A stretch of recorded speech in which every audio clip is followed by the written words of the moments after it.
Nous sommes toujours au Verdun Joystick Players, troisième jour de cette édition 2022 avec un public qui est chaud. J'aime quand vous êtes comme ça, j'adore, c'est mon gros kiff. Bon, on va jouer un petit jeu d'une petite boîte, ça s'appelle TFT, c'est Riot Games qui est derrière. Je pense que vous connaissez au moins League of Legends. Est-ce que vous connaissez League of Legends? Est-ce que vous connaissez TFT?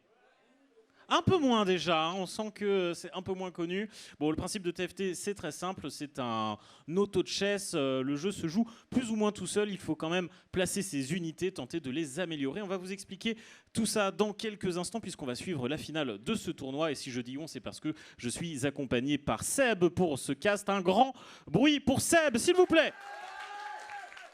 Je t'en prie, installe-toi à la table de cast, je te rejoins dans quelques instants, le temps que tu t'installes. Alors, miracle de la magie, miracle de nos techniciens, TFT ne dispose pas d'un mode spectateur, mais nous avons réussi à capturer les POV de 7 joueurs sur les 8. Donc on va pouvoir suivre eh bien, cette finale dans les meilleures conditions possibles, essayer de vous montrer tout ce qu'il y a à voir, toutes les compositions à découvrir. C'est magnifique. Mon cher Seb, tu as un peu assisté au déroulement de ce tournoi jusqu'à présent. Est-ce que tu peux nous le résumer un petit peu? Écoute, on a fait un petit format donc, avec deux rencontres. Donc, on avait 10 joueurs au départ et on a éliminé 2 joueurs au terme de ces 2 rencontres, les 2 joueurs qui ont fait les moins bons résultats. Et maintenant, on se retrouve avec 8 joueurs pour cette finale, pour qu'ils puissent enfin jouer tous ensemble, parce qu'ils n'ont jamais joué tous ensemble. Il y avait des randoms en fait, qui rejoignaient la game. Ce qui complexifiait un peu tout le truc. Ce qui complexifiait un peu le truc, parce que justement, on a eu une game où il y avait un random qui a complètement explosé la game, il avait le lobby. Bon, ça arrive, hein, c'est pas de bol. De nos côtés, on est bon, on peut avertir les joueurs qu'ils peuvent lancer quand ils sont prêts de leur côté, puisque nous, donc, on va tout suivre à distance, évidemment, et on va vous afficher ça dès que possible. Peut-être faire un petit point méta, j'allais dire, quels sont les compos qu'on va privilégier, les unités qu'on va privilégier. J'ai pas trop vu de forcing de compos ce matin. On a des joueurs qui sont assez polyvalents, je voyais des trucs assez intéressants, notamment des joueurs qui sont censés être en backline, donc en ligne arrière, et qui plaçaient leurs unités en avant, donc c'était assez sympathique à voir. Assez frustrant aussi à regarder. Et non, il n'y a pas trop de forcing. Je sais qu'au niveau de la méta, on est sur une compo Sivir, donc striker, attaquant en français. C'est très très fort attaquant en ce moment. C'est très très fort. Alors qu'on est tout de suite parti pour la game et on est sur la POV de notre cher. Par contre, on ne voit pas les pseudos. On est un peu loin, je ne vois pas les pseudos de tout le monde malheureusement. C'est terrible, mais on va essayer de faire en sorte d'avoir... On est sur la POV de Rénalien, il me semble. Et Rénalien qui a fait une game sans HP ce matin. Donc un très gros joueur qui sait bien se débrouiller, je pense. Effectivement. Alors je vois une Caitlyn qui a été sélectionnée. Voilà, une Caitlyn Baguette. Baguette, c'est pour jouer AP. Donc AP, c'est attaque magique en anglais. Et voilà, donc ça va plus être orienté. En plus, il a directement une Vex, donc arcaniste, qui va être très sympathique. Donc Vex qui est un perso 3 cost, qui coûte 3 gold. Parce que peut-être que les gens ne connaissent pas, mais dans TFT, le but du jeu, c'est de créer une composition de personnages, de champions. On les appelle, c'est les champions qui sont aussi présents dans League of Legends. Sauf un. Qui est Silco, mais on reviendra juste après. On pourra revenir au moment où on le verra, si on le voit, si on arrive jusqu'à là. Et chacun des personnages appartient à une ou plusieurs familles, et plus on a de personnages de la même famille, plus il y a des avantages. Il y a des synergies qui se créent entre les personnages.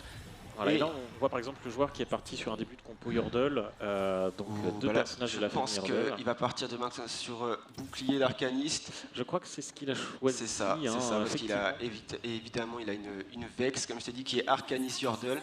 Et en plus de ça, il a un petit Ziggs et un Swain qui est aussi arcaniste. Donc on est sur 3 personnages arcanistes dès le début de la partie. On a 3 compos. Alors là, ce qu'on va chercher du côté du joueur, c'est potentiellement un 3e Yordle pour faire ça serait intéressant, en effet, proc le premier effet qui permet de, à tous les tours, récupérer un nouveau Yordle, soit que l'on a déjà, soit que l'on n'a pas encore. Ce qui fait qu'on va soit pouvoir améliorer ses unités si c'est des Yordles qui nous intéressent, soit revendre et donc refaire de l'économie. C'est ça, qui est le principe du jeu, de gérer son économie au mieux, pour pouvoir avoir les meilleurs personnages qui coûtent le plus cher et la meilleure composition au final. Comme partout ailleurs, hein, l'argent est le nerf de la guerre. C'est ça, dans le TFT, capitalisme avant tout. Exactement. Alors pour l'instant, les joueurs ne se sont pas encore rencontrés les uns contre les autres. Hein. Les premiers tours, c'est contre des sbires, ça sert à commencer à faire une première compo. On a eu des très très bons drops. On a gagné Ilaoi, on a eu un Darius aussi, je crois. On va poser ce Swain. On pourrait poser un 4e Arcaniste, faire Frog Arcaniste 4. On va suivre un petit peu Renalien pour l'instant parce qu'il a un début de compo assez intéressant avec cet Arcaniste. Il a un compo aussi ferrailleur puisqu'il a fait rentrer ce Ezreal. Il décide de faire étincelle ionique sur Salix. C'est très fort, étincelle ionique. C'est un des items qui est assez privilégié. C'est un item tanky en effet qui permet de. Et le 3e Yordle qui arrive. Directement. En plus, une petite Lulu. Voilà. On ne perd pas Arcaniste puisqu'on a toujours 2 Arcanistes. On a le Yordle 3 et le ferrailleur qui va te faire un shield en fonction du nombre d'items équipés sur ta composition. Ce qui est très fort, dans la composition Arcaniste. Peut-être on n'a pas expliqué par contre les augmentations Hextech. Donc ce qu'il a choisi à un moment, il y avait 3 choix. Tout à fait. Peut-être que tu peux alors, il y a dire plus à ce moment-là. Dans le jeu depuis quelques saisons maintenant, donc ce qu'on appelle le cœur Hextech, qui sont des améliorations permanentes. Chaque joueur a le choix entre 3 améliorations qui sont aléatoires. Alors on peut plus ou moins influencer cet aléatoire en fonction des compositions qu'on joue. C'est pas à 100% aléatoire, mais on n'a quand même pas un choix toujours défini. Donc TFT a une petite part d'aléatoire avec laquelle il faut compter. C'est un jeu de chance. C'est un jeu de chance, ou en tout cas un jeu où il faut savoir provoquer sa chance aussi. Ça va provoquer sa chance. Et il faut donc on va pouvoir améliorer de manière permanente ces unités, et surtout souvent le cœur Hextech va déterminer la composition que tu vas jouer, puisque certaines améliorations vont favoriser les personnages plutôt dégâts physiques, certains plutôt dégâts magiques, et donc te favoriser telle ou telle composition. Des augmentations aussi qui vont donner des synergies en plus, donc à rajouter une synergie. Qui vont te permettre d'avoir par contre là, avec le joueur de Renalien, il s'oriente directement, donc il gamble, c'est-à-dire qu'il parie sur le fait de jouer Arcaniste, et s'il ne trouve pas ses persos Arcanistes, il va être un peu embêté. Alors effectivement, après on est sur un début de game, il a quand une défaite, là ça pourrait être intéressant pour lui de jouer les défaites, ce qu'on appelle les good lose, c'est-à-dire perdre, mais en ayant tué un maximum d'unités adverses, en laissant une envie pour perdre le minimum de points de vie, puisque chaque joueur va perdre des points de vie en fonction du nombre d'unités restantes chez l'ennemi. C'est ça. Et moins il y a d'unités, moins on perd de PV, et plus on avance également aussi dans la partie, plus la perte de PV est grande. Importante, en effet. Là par exemple, s'il reste une unité, on perd 2 HP, donc c'est vraiment pas beaucoup, on peut se permettre, et surtout, plus on enchaîne les victoires. En l'occurrence, il n'a pas réussi à faire sa good lose, mais le but, en effet, ça aurait été de faire plusieurs défaites d'affilée. C'est ça, pour avoir une loose streak. Et plus on perd, plus on gagne de l'argent. Voilà, et plus on gagne, plus on gagne de l'argent. Donc alterner entre victoire et défaite, c'est pas ce qu'on souhaite pour optimiser son gain d'argent. On va peut-être aller voir ce qui se passe des autres côtés des joueurs. Je te laisse passer un peu. Alors, qu'est-ce qu'on a par ici? Ici, je crois voir un Echo, j'ai cru voir un Ziggs. Alors on a innovateur ici. Oui, ça change la POV, excusez-moi. Autant pour moi. Hop là. Ok, alors attends. Alors là, c'est parce qu'il est en train de... Oui, il est en train de spec lui-même d'autres joueurs, effectivement. Je vois qu'il y a un joueur qui a déjà un Gnar qui est une unité que personnellement j'aime beaucoup, que je trouve assez forte. Elle est très très cool, en effet. Une fois qu'elle casse, donc qu'elle utilise son sort, elle se transforme en un sorte de gros golem. De très très gros Gnar. Quand tu joues la composition Yordle, qui consiste donc à avoir les 6 Yordles du jeu le plus rapidement possible, le Gnar est souvent un de tes carries principaux parce qu'il est c'est ton principal damage dealer et il tank énormément. C'est une très très bonne unité à 3. Gnar avec Corki justement, comme ça on a un personnage AD et un personnage AP dans la composition. Et surtout, on en parlait, Gnar est attaquant, qui est plus est, donc il peut rentrer dans ses compos avec Sivir et Irelia. Vedette en plus de ça. Et il est vedette, donc ce qui fait qu'une case est améliorée et améliore le champion qui est dessus. La particularité avec c'est cette case vedette justement qui tourne beaucoup sur... les compositions tournent beaucoup autour de cette case vedette dans les parties. Parce que si la case vedette est bien placée, on peut essayer de jouer autour pour avoir effectivement beaucoup plus d'avantages en étant sur cette case vedette. Voilà, sachant qu'à vedette 1, c'est 15% de dégâts supplémentaires. À vedette 2, tu récupères 4% de ton mana par seconde. À vedette 3, je crois que les dégâts sont multipliés par 33%. Je crois que les soins sont améliorés. Je crois que c'est tous les effets antérieurs. Non, ça vedette 5. Peut-être que c'est vedette 5 en effet. 3, vedette 3, je ne connais pas le jeu, donc... vedette est un peu compliqué. En fait, on dépasse rarement vedette un ou deux, Oui. parce que 3 c'est intéressant quand même. 3 ça peut être intéressant, surtout que ça te permet de jouer Senna et Séraphine qui sont aussi deux très bonnes unités qui apportent du soin. Le soin dans TFT, peu d'unités en fond et ça peut être très très fort pour temporiser, même si on est dans un set de TFT où on va surtout essayer de jouer vite. C'est pas des combats qui sont partis pour durer normalement, on essaie de faire des sets qui roulent sur les compositions adverses très rapidement. C'est ça. Privilégier l'attaque en premier. À la défense. Sur ce set, c'est particulièrement vrai. Donc là, en fait, on est sur une composition Innovator, on n'a pas trop vu. Donc Innovator, c'est une composition qui fait apparaître un petit scarabée lorsqu'il est en 3. Oui. Innovator 3, 5 c'est un ours et à 7 c'est un dragon. C'est un gros dragon. Sachant que tu ne peux pas avoir Innovator 7 avec juste des champions puisqu'il n'y a que 6 innovateurs dans le jeu, il te faut donc au moins un emblème ou un cœur Hextech qui va faire office de 7ème. Tout à fait. Donc c'est une compo qui est assez risqué parce qu'il faut obtenir ce 7ème innovateur. Donc c'est un peu un pari. Alors, c'est un pari risqué quand même. Encore une fois, comme j'expliquais, on peut influencer le cœur Hextech, on peut influencer le drop de certains emblèmes aussi en fonction des compositions qu'on joue. Donc avoir Innovateur 5 va potentiellement augmenter tes chances d'avoir Innovateur 7, mais ça reste aussi un pari de partir Innovateur 5. C'est clair. Après, en early game, je pense que c'est une composition très fort parce que tu as une unité supplémentaire, mais c'est rien qui peut être très très intéressante. La particularité avec ce set, justement, c'est qu'il y a l'early game, le mid game et le end game, la fin de la partie, qui sont 3 rounds totalement différents, parce qu'entre chaque début de partie différente, on va dire, bon, on a justement cette augmentation qui peut changer du tout la partie. Et là, tu vois ce joueur-là qu'on est en train de vivre enchaîne les loses. Il a 5 de lose streak et du coup, son gain d'argent est vraiment augmenté. Je crois qu'il passe à 3 pièces supplémentaires après chaque tour. 3 pièces supplémentaires. Alors, est-ce que c'est volontaire ? Parce qu'il est quand même à 67 PV pour le premier. 67 PV, t'es encore très tranquille. Hein. Tu peux encore largement te permettre de perdre quelques points. Pour les 5 premiers rounds, c'est quand même beaucoup. Il a pris des grosses fessées, on peut dire. Exactement. Alors on va peut-être aller voir le joueur. Je te laisse être le maître des POV. C'est Darkixide qui semble mener la danse. Est-ce qu'on va réussir à trouver la POV de Darkixide? Alors je peux voir un Ziggs lancer son ulti. Alors là on est sur la POV de Darkixide. Qu'est-ce qu'il joue notre ami Darkixide? Il est sur du Yordle.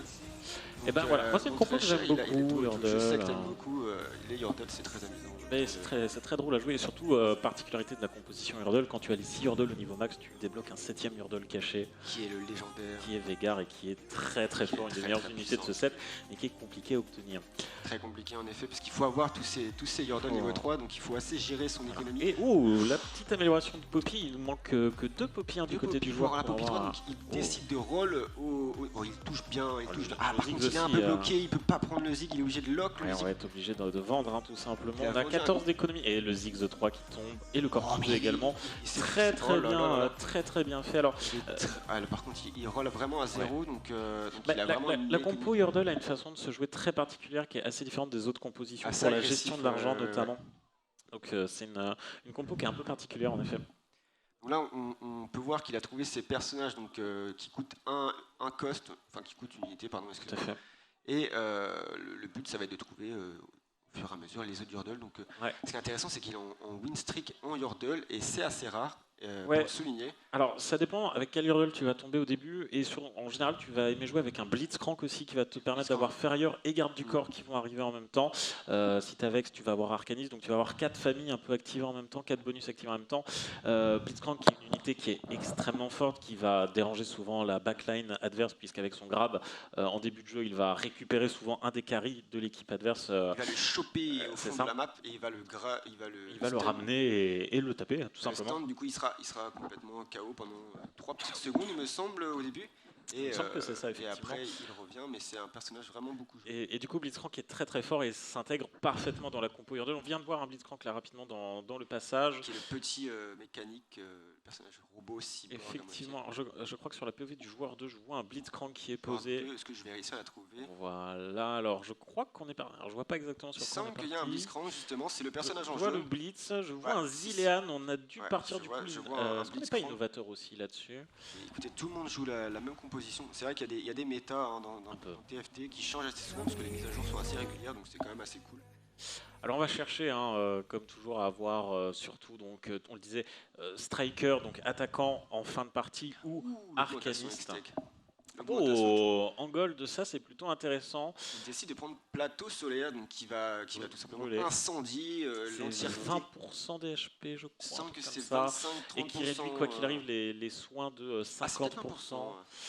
Les soins sont réduits de 50%, quoi qu'il arrive. Ce qui est relativement fort, surtout si on n'a pas d'items qui permettent de brûler les adversaires, comme la Stunfire, la cape solaire ou le Morello. Morello que l'on adore évidemment avec les personnages mages. Donc on voit que notre cher Dark X7 joue Yordle, on va essayer d'aller voir d'autres POV pour voir un peu. Elle a une très bonne sortie d'ailleurs pour Yordle.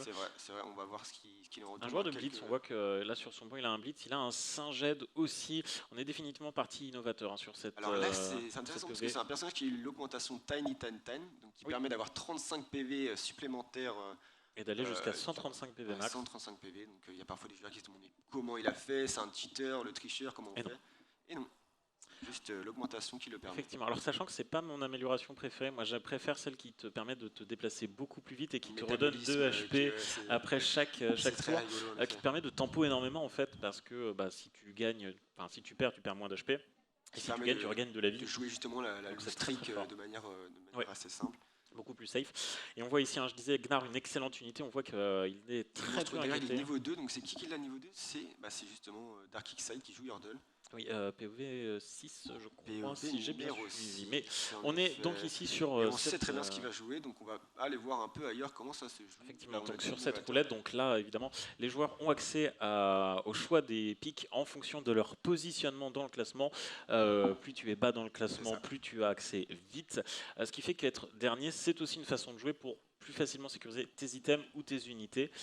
Donc perdre dans TFT n'est pas synonyme de perdre, finalement. Cette phrase n'a aucun sens, bien sûr. En tout cas, je t'ai compris, parce que justement, l'objectif est de créer les items, on combine des items pour créer des items plus forts. Et l'objectif est d'avoir les items on a récupéré de nouveau un personnage qui bouge directement, donc qui utilise ses gold. Oh, le petit Malzard 2. Le Malzard des familles qui passe niveau 2. On a Arcanist 4 en plus d'activer, donc là on a de mémoire 20 d'AP pour toute la team, plus 20 bonus pour les Arcanistes. Non, c'est 20 AP pour les autres, plus 30 pour les Arcanistes. Oui, voilà. Donc il a une petite Gunblade sur Malzard qui permet de tout simplement soigner l'équipe quand il tape. Il se soigne lui et il soigne aussi l'équipe le personnage qui a le moins de PV. Sachant que les dégâts de Malzard étant des dégâts continus, un dot, ça permet de soigner de manière assez régulière toute cette team. Alors comment se débrouille ce petit Malzard ? Ça m'a l'air assez. Il n'est pas inquiété, il fait de très très bons dégâts. Alors tiens, justement, ce Gnar dont je vante les mérites, je pense que cette fois-ci ça va être compliqué pour lui. On voit qu'il a quand même tenu au moins 3 bonnes unités. Voilà, mais là c'est compliqué. Arcaniste, on est très très bon sur Arcaniste, là ça commence à bien dérouler. Alors tu vas avoir certains personnages, tu vas très vite chercher, notamment dans le set maintenant, avoir des personnages 4 gold, voire 5 gold qui sont souvent les plus gros carries de ta team. En Arcaniste, tu vas surtout chercher Ahri, qui est très très puissant. Avec un buff quand même, parce que la génération de mana est assez longue sur Ahri. C'est ça. Le but d'Ahri justement, c'est qu'elle caste énormément. Ahri et Blue Buff et Gunblade aussi pour régène un maximum d'HP, parce que elle a une très bonne AOE. En paix ou soit en arcaniste, il y a deux méthodes pour la jouer. Effectivement. Je la vois plus souvent quand même Arcaniste qui s'intègre un peu mieux, mais tu peux tenter d'avoir un Pegre 3 pour booster en plus avec une petite Zaira, un petit ça lui donne des résistances magiques et de l'armure en plus. Tout à fait. On va aller voir un peu du côté du bas du lobby parce que 44 PV, ça commence à faire peu. Arriver à commence à devoir 4, effectivement là il va falloir trouver une petite solution, je pense, pour revenir dans cette partie, parce que là il prend encore une petite baffe, notre ami. Va peut-être falloir commencer à rôle d'urgence, j'ai envie de dire perdre un peu son économie, mais essayer d'avoir un maximum d'unités. Peut-être commencer à partir sur une vraie unité. Remarque, on est parti sur Striker, si je vois bien. Et on a minimum Striker 6. Pas une Renata, pas à gauche. Renata. C'est ça, on a une petite Renata avec un Morello, donc c'est une composition assez intéressante.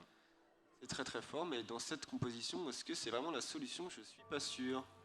T'as du Striker, donc tu peux te permettre de jouer agressif et d'avoir une backline qui met un peu des dots, qui va essayer de récupérer. Après, il faut la protéger, ta Renata. Il faut la protéger, et puis en plus, il a une spatule Striker, comme tu disais. Effectivement. Qui peut vraiment faire la différence. Et on s'il arrive à faire trouver ses personnages. Le Galio dans le shop parce qu'il va être pris.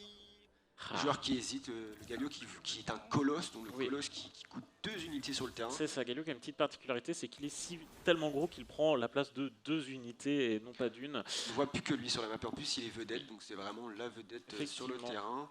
Colosse qui est pas trop joué finalement, il n'y a que 3 colosses dans le jeu.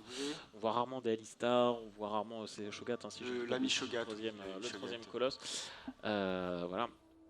Alors, ça va pas, faut pas être surpris si on voit aussi des joueurs qui prennent des unités qu'ils ne poseront jamais. L'objectif, c'est aussi d'avoir de l'argent entre guillemets un peu invisible avec toutes ces unités sur son board qu'on peut très vite revendre en cas de besoin. Et aussi remettre une unité, par exemple 5 étoiles, enfin 5 pièces dans le shop, va te favoriser le fait que tu puisses retrouver une unité 5 étoiles, va modifier un petit peu les statistiques. Parce qu'on peut voir les pourcentages aussi en bas de chances de trouver les différents niveaux de cartes, enfin de cartes de champions. Là, il a seulement 1% de chance de trouver le Galio et premier rôle, donc première fois qu'il actualise sa boutique. Et donc on comprend pourquoi il le garde.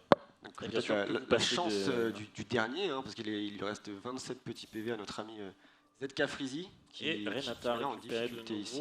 Est-ce qu'il va pouvoir faire passer sa Renata 3? Oui, on fait passer Renata 2 donc. La Renata 2 ici. Il avait une Keisa, il a skip une Keisa malheureusement. Est-ce qu'il va mettre la tire, donc la larme de la déesse, sur sa Renata pour qu'elle génère du mana plus rapidement? Ça peut être très intéressant effectivement. Ben, écoute, je crois qu'il t'a écouté, je crois qu'il t'a entendu. Il m'a écouté. C'est une Merci mon ami ZK Freezy. On va peut-être voir ce que ça donne quand même, sa nouvelle composition. Eh bien écoute, je te suis. Je suis assez curieux de voir Vi Striker, hein, parce que c'est assez étonnant de voir un combattant en frontline qui est Striker, donc attaquant. Parce que Vi fait plutôt des dégâts, enfin est plutôt défensif et fait plutôt des dégâts AP, alors que Striker donne de l'AD en masse. Vi qui est une très bonne unité aussi qu'on va souvent essayer d'avoir. Il y a quelques unités qui, peu importe les compos, s'intègrent bien. Je pense à Silco notamment qui est un quasi must-have en légendaire, qui est très très fort pour le coup et qui est souvent le joué. Mafieux Silco. Parce que c'est des personnages qui sont issus de la série Arcane, donc la série qui a été développée produite plutôt par Riot Games. Oui. Et qui a été faite par un studio français qui s'appelle Fortiche. C'est vrai, c'est vrai. Donc petit franchise.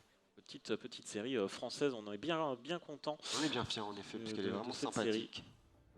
Là, il est en combien? Il est en 5 combattants, 3 strikers. Il serait peut-être judicieux de remplacer un combattant par un striker, surtout qu'il a une petite Irelia sur le banc qu'il n'utilise pas. Donc, alors après, peut-être que son combattant inutile lui fait proc d'autres passifs qu'il a envie de garder. Peut-être, c'est peut-être ça. C'est sûrement ça. Il doit savoir mieux que moi ce qu'il fait, je pense.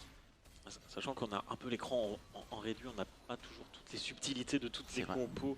Parfois on devine. C'est vrai que l'objectif aussi, c'est quand même de passer ces personnages au niveau 2, puis au niveau 3, que de les avoir plusieurs fois dans la boutique pour les acheter à ce moment-là.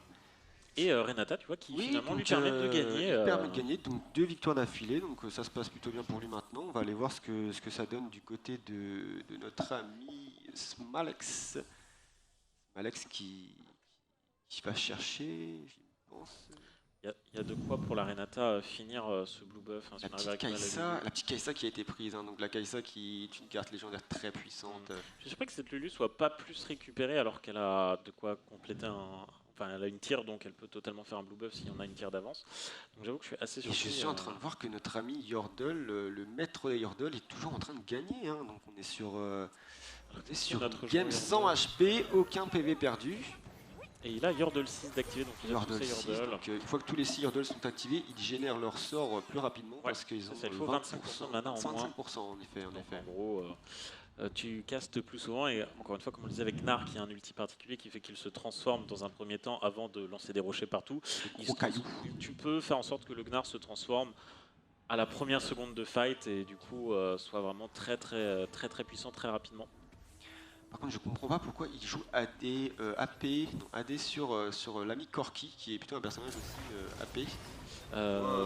Potentiellement, alors peut-être que s'il fait rentrer Lucian, tu peux faire proc répétireur, qui fait que tes attaques rebondissent et du coup coup ça pourrait... C'est le cast qui rebondit et c'est quand même le cast étant nappé et bah c'est pas très intéressant. Tu peux pas avoir tes autos qui rebondissent aussi. Les autos peuvent rebondir mais les autos sont quand même moins intéressantes que le casque. Si tu montes la D, ça fait mal. Ça peut faire mal. C'est une stratégie comme une autre. On verra en tout cas à l'avenir si ça va payer. En tout cas il est très bien. Donc 14 victoires d'affilée. Est-ce qu'on a une game sans appel pour lui? Alors on a l'âme enchantée qui dernière augmentation. Je crois que c'est l'âme enchantée. Donc l'âme enchantée très bien. Qui permet de booster les dégâts des sorts. De Vex et de Ziggs ici en l'occurrence, parce qu'il a 2 personnages arcanistes, donc ça augmente juste le bouclier. Donc ça crée un bouclier pour nos deux arcanistes, nos 2 amis arcanistes. Mais Vex qui va chercher à être un tank dans cette méta, gros tank dans ce set en tout cas, et qui du coup a un shield supplémentaire, c'est très bon. Et puis Ziggs, tu as envie de le protéger aussi, c'est un très bon damage dealer. Alors, aux côtés des ZK Freezy, on a 14 PV. Est-ce que ce serait... le petit Tamkench, donc le gros crapaud qui mange un peu toutes les unités à chaque tour. Oui, on peut nourrir Tamkench. On peut le nourrir. Donc il lui donne des statistiques en plus à chaque fois qu'on le nourrit. En fonction du champion qu'il mange, il va gagner telle ou telle statistique. Donc c'est un champion qui n'est pas forcément fort au début, mais que tu peux très vite rendre... C'est ça, et puis lorsqu'il casse, donc qu'il active son sort, et s'il mange quelqu'un, et s'il le tue, et il peut récupérer soit de l'argent s'il n'a pas d'item sur lui, ou bien un item, ce qui est particulièrement fort. C'est très fort effectivement, Tamkench, une très bonne unité, c'est un légendaire. C'est une légende en même temps, c'est un crapaud légendaire. Effectivement, c'est le roi du marais, bien sûr. C'est bien. Kai'Sa qu'on voit ici activé, alors Kai'Sa qui est un personnage... Il a gagné un item justement, il a mangé un personnage qui lui a permis de récupérer... Donc de farmer un petit item, mais ça cette Freezy qui va peut-être tomber ici, ça sera 5 HP. 5 HP là ça commence à devenir critique. T'as 30 gold, si tu meurs c'est dommage d'avoir 30 gold en poche, là il faut tout dépenser. Il faut roll, il n'y a pas le choix. Plus le choix, alors soit on prend un niveau, on essaie de poser une dernière unité qui va tout changer, soit on essaie d'améliorer certaines de ces unités. C'est une composition qui est donc la composition briseur technochimiste avec Renata en carry, donc qui va. En plus, il a les items assez intéressants sur Renata, donc avec le Morello et la Gunblade qui va en plus soigner ses unités, et le combattant qui sont des sacs à PV. C'est le principe, oui, les combattants qui augmentent les PV de toute la team, si je ne dis pas de bêtises. Non, uniquement des combattants. C'est uniquement des combattants. C'est quelle famille qui augmente de toute la team? Donc la team, c'est Débonnaire peut-être. C'est du. Je ne sais plus. Mais en tout cas, combattant qui te permet d'avoir des il est monté au niveau 8, donc là, ce qui serait intéressant serait de trouver un petit technochimiste pour rentrer la petite synergie qui permet à Renata d'augmenter sa vitesse. C'est dommage, on aurait pu récupérer une Séraphine qui est une très bonne unité.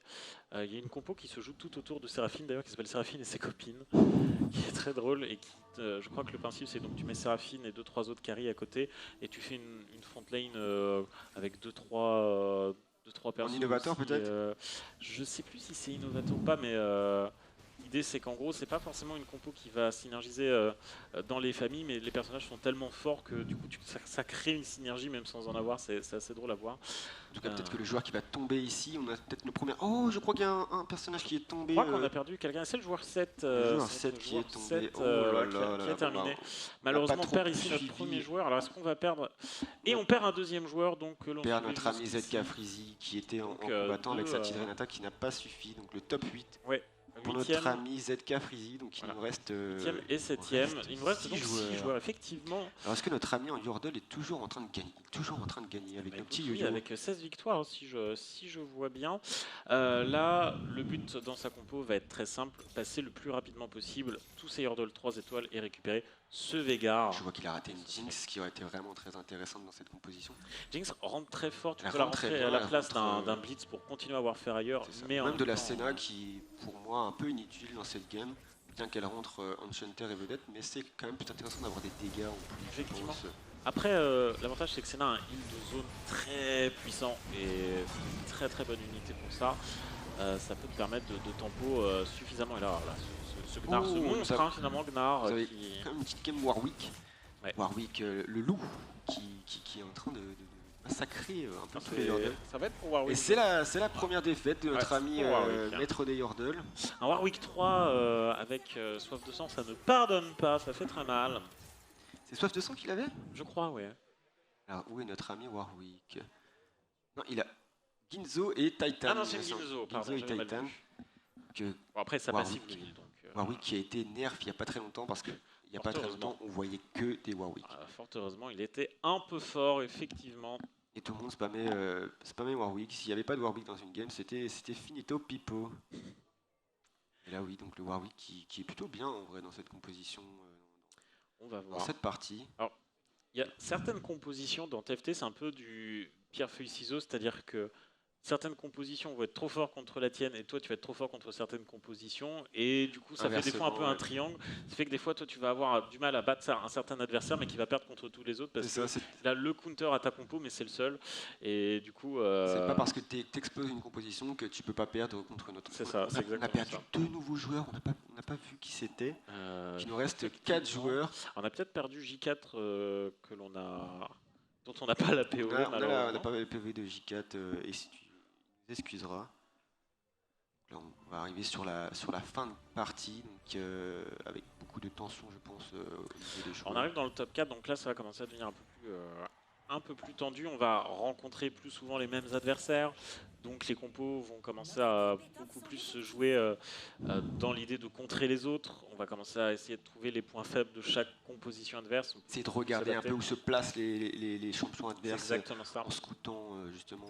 Sachant qu'il est tout à fait possible de placer l'un de tes personnages tout en regardant une composition adverse en même temps, ce qui fait que tu peux vraiment t'adapter un peu au dernier moment.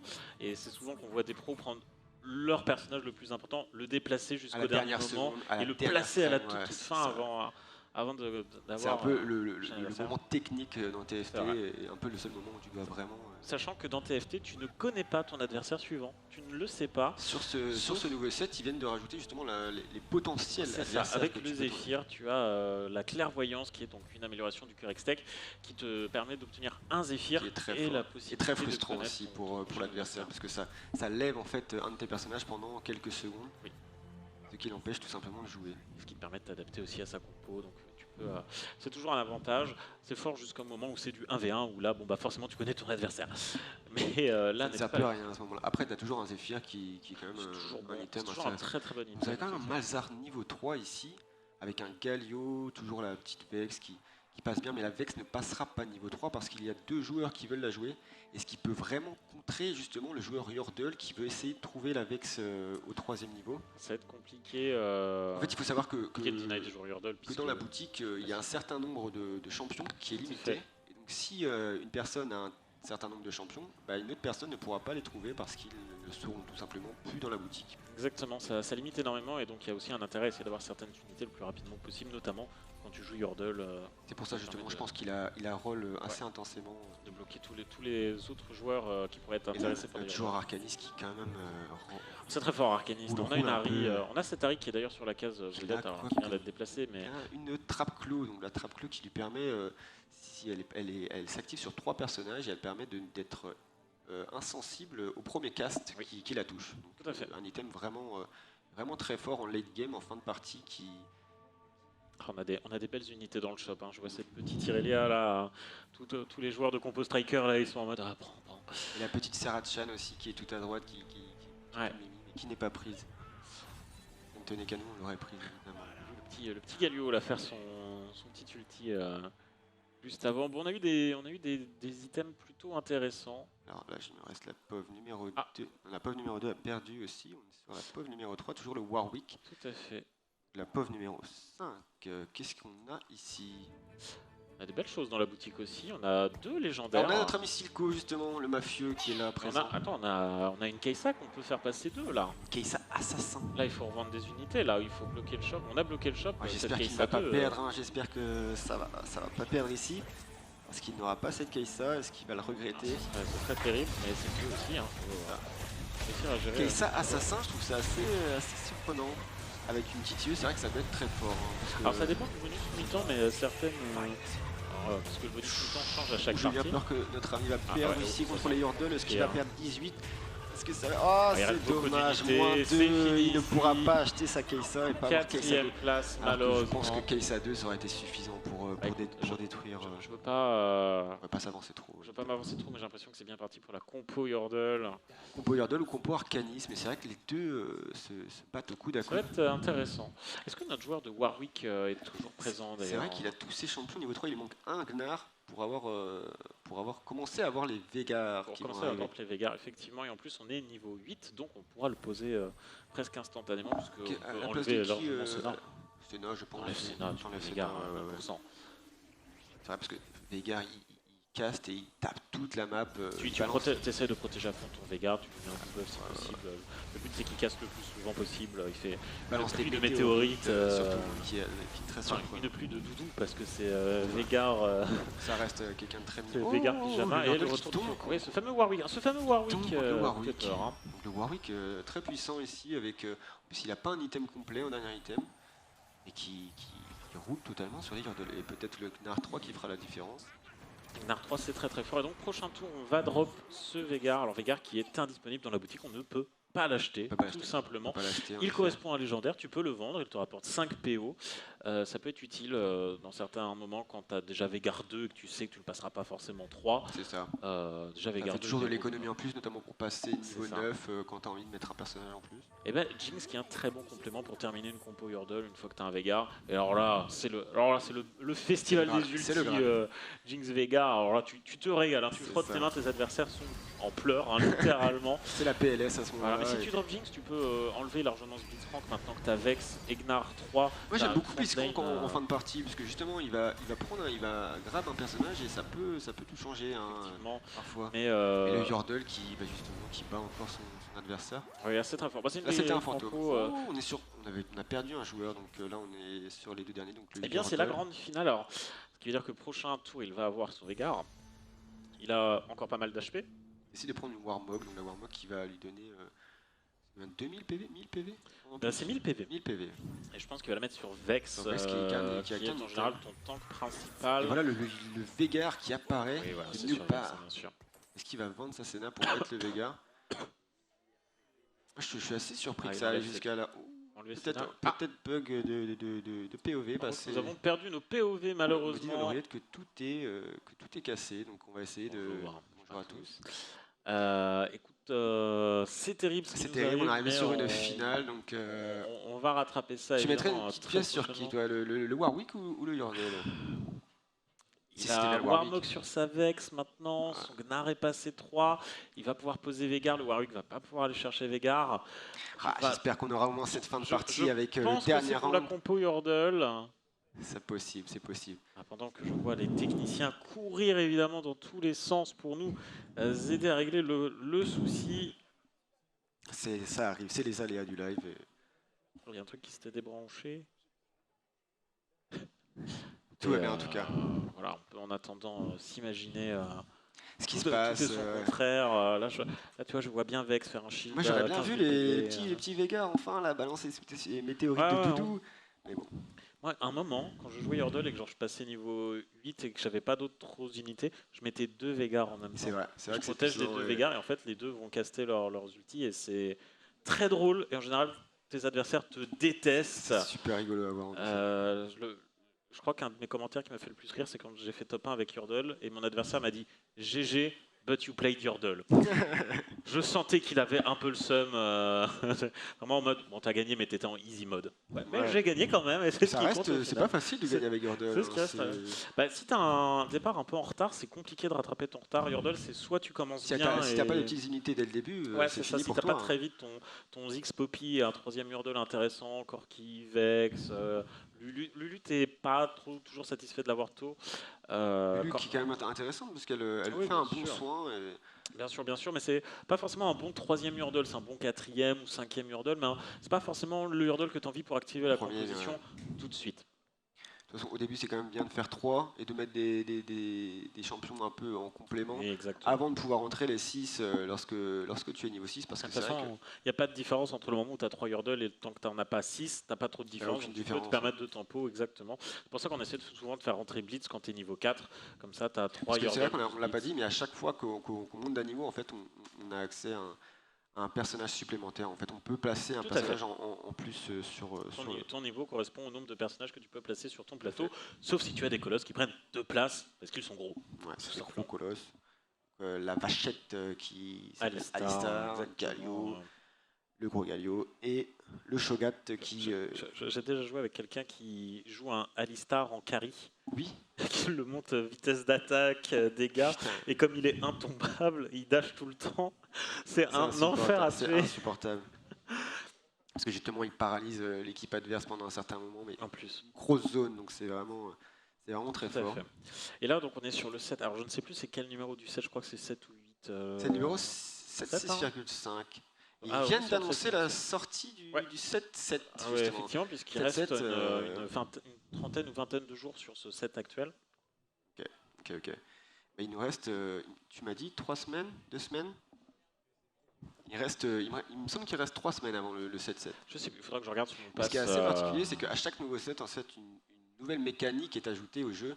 Oui, c'est ça. En fait, qui change. La plupart des unités changent d'un set à l'autre. On retrouve plus les mêmes familles, on retrouve plus les mêmes unités. Et du coup, tu as dans les premières semaines, dans les premiers jours, on va dire, toute cette partie recherche des nouvelles méta.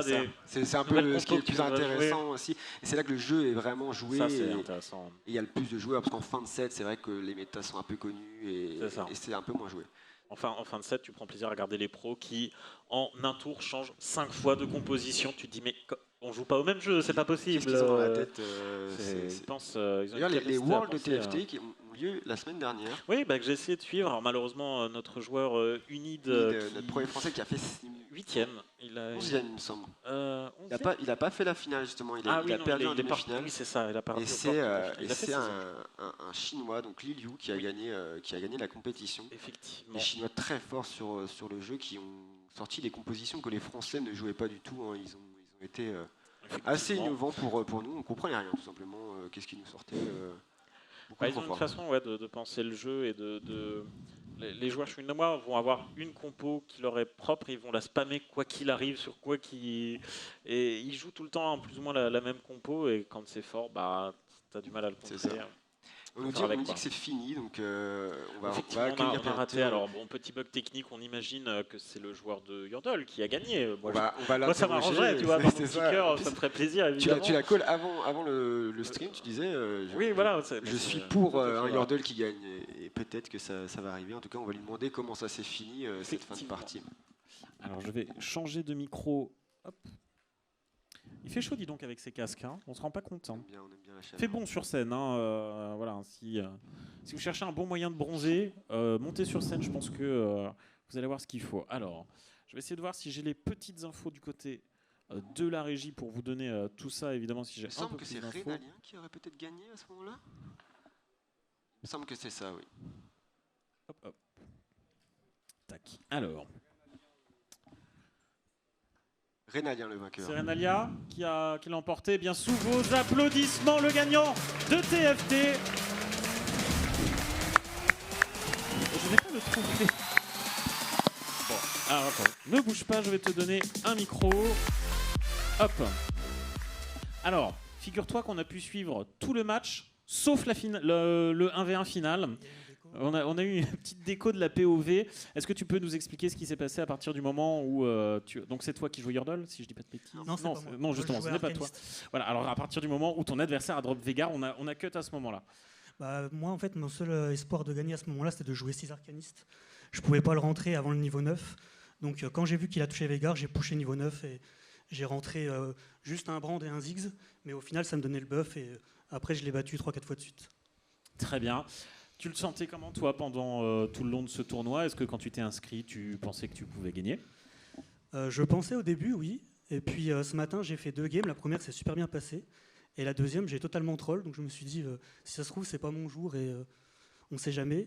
Mais au final, ça s'est bien passé, donc tant mieux. Plus de peur que de mal au final. Ça fait combien de temps, toi, que tu joues à TFT Depuis le 7-1, j'ai commencé. Ok, et tu as fait tous les 7? Voilà, c'est ça. Le 7-1, je jouais vraiment très peu. Et ensuite, petit à petit, j'ai continué. Et là, j'ai vraiment beaucoup joué le 7 là. Super.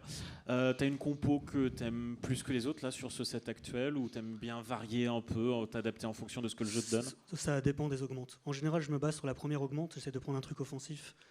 et de push très vite niveau 8 et de voir les légendaires sur lesquels je tombe. Très bien. Et est-ce que tu as une unité un peu porte-bonheur quand tu l'as en jeu, tu dis c'est peut-être pas la plus forte, mais elle me porte chance. Pour moi, c'est Jinx, mais bizarrement, je ne l'ai pas joué une seule fois aujourd'hui. Donc... Elle n'est pas tombée. Écoute, c'est ça. Bon. Et Jinx, pourtant très fort, qui rentre dans plein de compos. Je comprends. Voilà. Tu vas continuer de jouer à TFT du coup sur le prochain set qui arrive.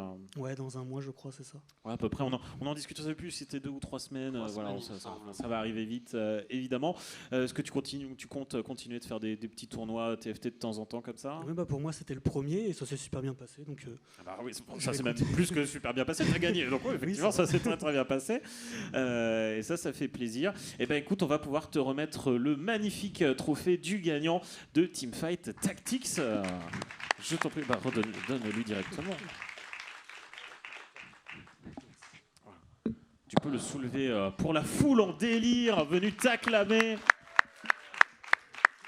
Et ça, c'est beau. Ah ben, bravo, bien joué à toi, tu t'es très bien défendu donc. Bon, je suis un peu triste parce que ce n'est pas la compo Yordle qui a gagné, mais c'est pas grave, c'est une compo arcaniste et franchement, c'est ma deuxième compo préférée. Il y a des Yordle dedans. Voilà. Et il y a des Yordle dedans, il y a Vex, t'as fait rentrer Ziggs au dernier moment. Voilà, bon, moi je suis finalement presque comblé, donc bien joué à toi, bravo. Je vais te laisser du coup te reposer un petit peu après toutes ces émotions. Merci à toi. Merci également à mon co-caster. Merci mon cher Seb de m'avoir accompagné. Merci de m'avoir accueilli sur scène. Voilà, bon, on n'a pas eu le match final, mais finalement c'est peut-être pour le mieux un Veigar qui se fait rouler dessus. Je n'aurais peut-être pas supporté. Ça a été beaucoup trop dur. Donc eh bien, merci beaucoup à toi de m'avoir donc accompagné. On va marquer une courte pause aussi, ma mémoire est bonne. Attendez, je revérifie que je ne dise pas de bêtises. Oui, tout à fait. Une courte pause d'une dizaine de minutes et on se retrouve juste après. On va parler de Minecraft et on va parler de Game Jam. Restez avec nous dans une dizaine de minutes sur cette scène du Verdun Joystick Players, jour 3, édition 2022 à l'MJC Contre-Courant. À tout de suite.